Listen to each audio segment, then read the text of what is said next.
Hello, beautiful people. I'm so happy that you are here, and I am so happy to be here. Today, we are going to be talking about the books that I ended up reading in April. I'm so excited to be talking to you guys in a non stressed, burnt out finals university student situation. So, we're going to talk about the books that I read in April, and I'm so excited. Let's just talk about this right off the bat. April was not a very reading month for me. I only ended up reading 4 books.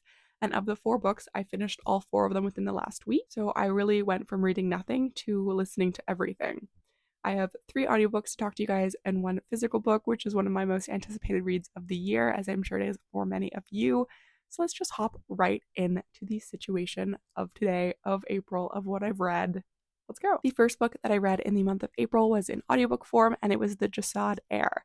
Now, this book was very interesting story that I quite enjoyed in some aspects, but didn't in others. So this book follows our main character, Sylvia, who's kind of hiding her past and is living in a small village where she has befriended a few people, but won't really let anyone get super close to her. One day she finds herself in a bit of a compromising situation with her heritage, and she ends up being recruited by the commander for basically her enemy, and Aaron ends up kind of making a deal with Sylvia, and they train together to kind of take on the trials that are coming up for her to fight in. I think that's the situation. I think that's what we're going to go with. Here's the summary. This book, I would definitely say, is more character driven because the plot really lacks a focus.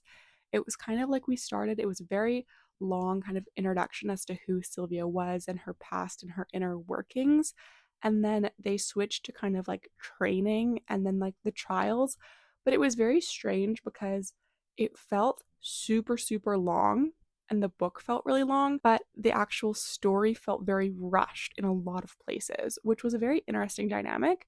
The chapters were really long. The audiobook, I think, was like 18 hours. Like, this book is not long, but I wanted it to be shorter, yet things were rushed. It was very strange. I think that the biggest thing for me was that it was a character driven book, but then the side characters weren't really developed. Like, we learned a lot about Sylvia and we learned like a little bit about Aaron, but like the people that Sylvia was spending so much time with, like the guards, I couldn't tell you which guard was which. Like, I could not have told you what the situation was with each of the guards because I didn't feel that they were fully flushed out and didn't have a lot of background or distinguishability. That's not a word, but I'm going to make it a word. So that was really interesting to me. I would say that it is enemies to lovers because they do hate each other, but then in the story they do have these kind of cute moments, which I enjoyed. I think that this book was overall, it was okay. I would say by the end I really wasn't invested and I was getting quite annoyed at things just because I felt like it had gone on forever and nothing had happened. So I ended up giving it 2.5 stars. I would say I did enjoy aspects of it, but overall it just didn't really work for me. So that's where I've kind of landed on it. The next book that I read was The Fake Mate by Lana Ferguson. And oh my goodness gracious, this was my second Omegaverse. Well, no, this was my first Omegaverse book because Bride's not Omegaverse, as I have so lovely been told by someone in my TikTok comments. Thank you. This book actually is Omegaverse because there is an Omega and there is an Alpha. Now, let me tell you, this book is about our 2 main characters, Noah and Mackenzie, and I believe that this is Raylo fanfiction. I feel like I'm right in saying that, but I don't quote me because I could be wrong. So Noah is an alpha and he is a professional like heart cardiovascular surgeon who is like the best in the business, the best who ever was. And unfortunately it gets leaked by an anonymous tip that he is an alpha. Now, alphas have this notorious bad reputation because they're a bit more unhinged, they're a bit more easily perturbed and kind of more on edge. And so he and our main character, Mackenzie, end up entering a fake relationship of convenience to get Mackenzie's grandma off her back and to get the hospital board off of his. They decide they are in a mated pair, which would basically mean that he would be less easily perturbed, less on the edge of things because he has a mate. So he's not like prowling, you know? This book, I gave it 3 stars. I thought it was really fun. It was so addictive. Like, I couldn't stop listening. And when I said it, I mean, like, I stayed up all night to finish it because I was just so curious about what was happening. It was one of those books, too, that I feel like I wouldn't have rated as highly if I was reading it physically because the characters did do that fun thing where they were like, their inner monologue was like, oh, I really like this person. I'm starting to fall for them. And then they'd like immediately like say something to the other person that was like included something like, but it's just for the hospital mating plot, right? And so you're just sitting there like, I've been in both your heads. This is dual perspective. I damn know that you guys both like each other, but you're both like kind of hiding behind this. Like, it's just for the plot of our fake relationship. And so I knew that if I was physically reading it would probably bug me. But because I was zooming on audiobook, I was fine. I enjoyed it. Now, the funniest part about this book to me personally when I was reading it was the fact that I actually was totally okay with the nodding. This is only my second time reading about nodding. Unfortunately, I did not grow up on AO3. It seemed so normal to me. I was like, okay, this is happening. I know what it is now, so chill. I'm having a good time. The part that got me, the part that I questioned my life slightly, was, mild spoiler warning, fast forward if you don't want to hear this, that they were chasing each other in the woods in wolf form. That was the part of this book that had me questioning my decisions just slightly, but it also was like in the biggest slump to have ever slumped. So reading about some doctor werewolf mating things was really the only way I could have gotten out of my slump. So I have no regrets. But I will say that that was the one thing that made me kind of lift my eyebrows slightly at what was happening. The next book that I read, I think you guys can like see a theme as to what is happening. I read Fangirl Down by Tessa Bailey. Now, this book, I'm not a Tessa Bailey girl. I do not enjoy reading Tessa Bailey, I have found out, but I love Tessa Bailey as a person. Like, I love watching her TikToks and watching her talk about the books that she's writing. Like, I find it so interesting when she is just chit-chatting about what is happening. However, I have learned that her books just like I don't think are for me. Like, I started reading one summer, one summer, the one that's like Alexis and Mud. No, that's not his name. Whatever. You know what I mean? The navy blue cover with like the sailor. That dude. I started reading that and I saw the word okay boomer used unironically along with some other things, and I DNF'd that. I then read her mini short story, same time next year. I read Same Time Next Year. And it was fine. It again was exactly what I was expecting. Like, just, yeah. Then I read Fangirl Down, and expectations not high. But let me tell you, this book met my expectations where they were. I'm gonna be honest. The smut, so cringy. But we'll get into that. This book is about our main character, Josephine. Now, she is the diehard, number one, only will to live is to cheer for our main character's love interest, Wells Adams or something? Whitaker? Wells Whitaker. This woman is down bad for this golfer. And I mean bad. This man sucks. This man is in the biggest rut of his entire career. He is not vibing. He is not having a good time. But our main girl is there because what's worse than a fangirl? A fangirl that doesn't commit. One that just only goes with the fame, with the hype. She is like a fangirl for like the last like 4 or 5 years, like at his tournaments. She is Wells's belle, okay? Oh my lord. I feel like there were times in this book where the only reason that she was alive, her only will to live, came from cheering this grumpy man on.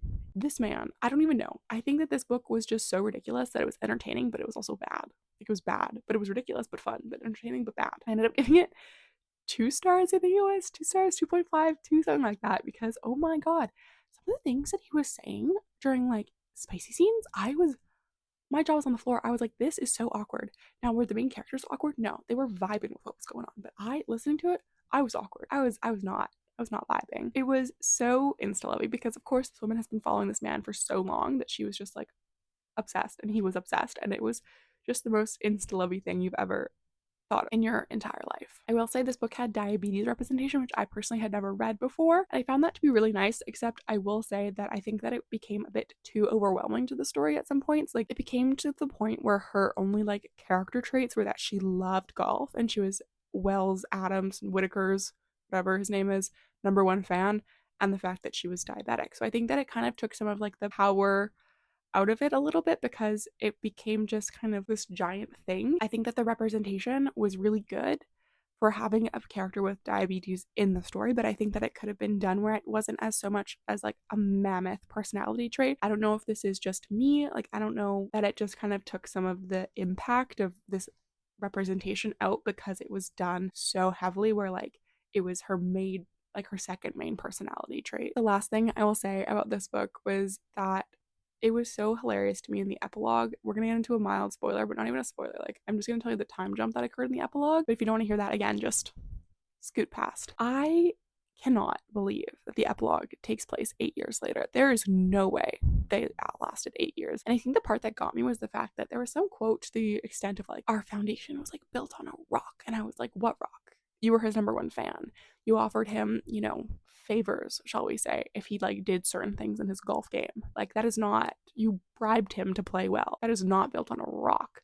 You loved him like instantly, and he did too. So it just found so funny to me and so unbelievable. It was fine. Cringy, yes. Entertaining, slightly. And hey, it did get me to go to the driving range. My friend Eames and I, we went to the driving range yesterday to be like trying a new activity. So I guess that kind of inspired by it. But honestly, the book kind of bad. The final book that I read in the month of April, I think is no surprise to anyone. It is Funny Story by Emily Henry. Now, this is the book that I read physically, and I absolutely loved this book. I ended up rating it 4.5 stars. Couldn't quite get to 5 stars as to some things I will talk about. I do have an entire reading vlog coming for this and the 3 books I just talked about. It's like 45 minutes long right now. And I think it's probably going to stay around that length because it was so much fun, but that'll be up at some point in the next coming weeks. This book is about Miles and Daphne, and it has the most like, I'm gonna lose you for a second. Like, I'm going to lose you. So Daphne and Miles dated people, and those people then got together. So Daphne is Miles' ex-girlfriend's friend's ex-fiance. No, that's not right, is it? Daphne is the ex-fiance's friend of Miles' ex-girlfriend. I don't know. Basically, the people that Daphne and Miles were in a relationship to or engaged to, they got together. So then Miles and Daphne got together in a fake dating plot. This book was so much fun. I was hooked from page 1. I found it so interesting. I felt that even though the characters were going through like a rough time, it didn't feel like depressing or anything like that. Like, I was so enthralled in the story. I would say up until about page 300, it lost me a little bit when some of the problem kind of came into play, but it was so true to the characters that I think it was kind of more of a me thing, that I was in the mood for something more a little bit happy-go-lucky because I had just finished reading those 2 like ridiculous books. So I think on a reread I won't have as much as a problem with it, and I already have the audiobook on hold at my library that's several months away, so that when that comes through I will read it. An audiobook, I think I want to experience the story again. I remember when I was reading it, I finished it a couple days ago, but I was reading it and I absolutely loved it, but I will say that I'm struggling to remember parts of it.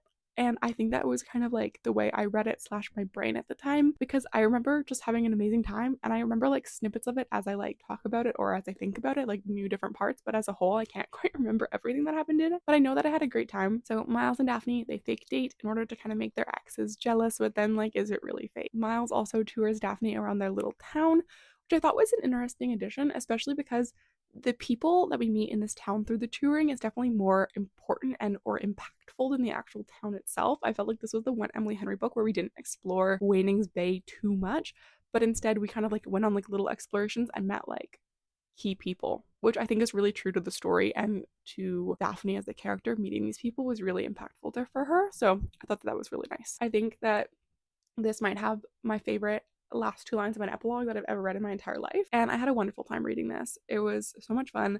I will say, because of that like one little hiccup problem situation in like the 3rd act, I ended up giving it 4.5, but I'm sure to reread when I'm like more anticipating it or more in the mood for something a little bit more dramatic, it might go up. So far, I still have yet to read a 5-star in 2024.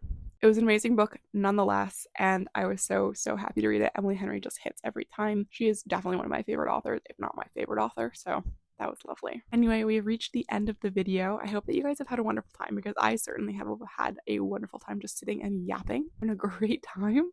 And I have a little tiny mic now, so honestly it was super fun. Hopefully the sound quality is okay. I don't know. I'm still learning how far to hold this from my mouth so that it doesn't like give like the weird like noise. But also you can still hear me, so hopefully it's okay. I don't know. I film this all in one go, so if it doesn't work and it's kind of bad, I apologize. Anyway, as always, don't forget to follow me, like, comment, and subscribe, and then also follow me on TikTok. I have it linked down below. I just hit 335 followers, which is absolutely insane to me. Like, I know that doesn't seem like a big number, but it's so much fun just talking to you guys and like meeting other bookish people and just like making content. And I'm there a lot more because obviously it takes a lot less time to make like a 60-second video than it does to make however long this video is, especially the 45-minute one that I have coming for the reading vlog of the ages. So anyway, I love you all so much. I'm so happy that you guys were here, and I'm so happy to talk to you. Bye everybody.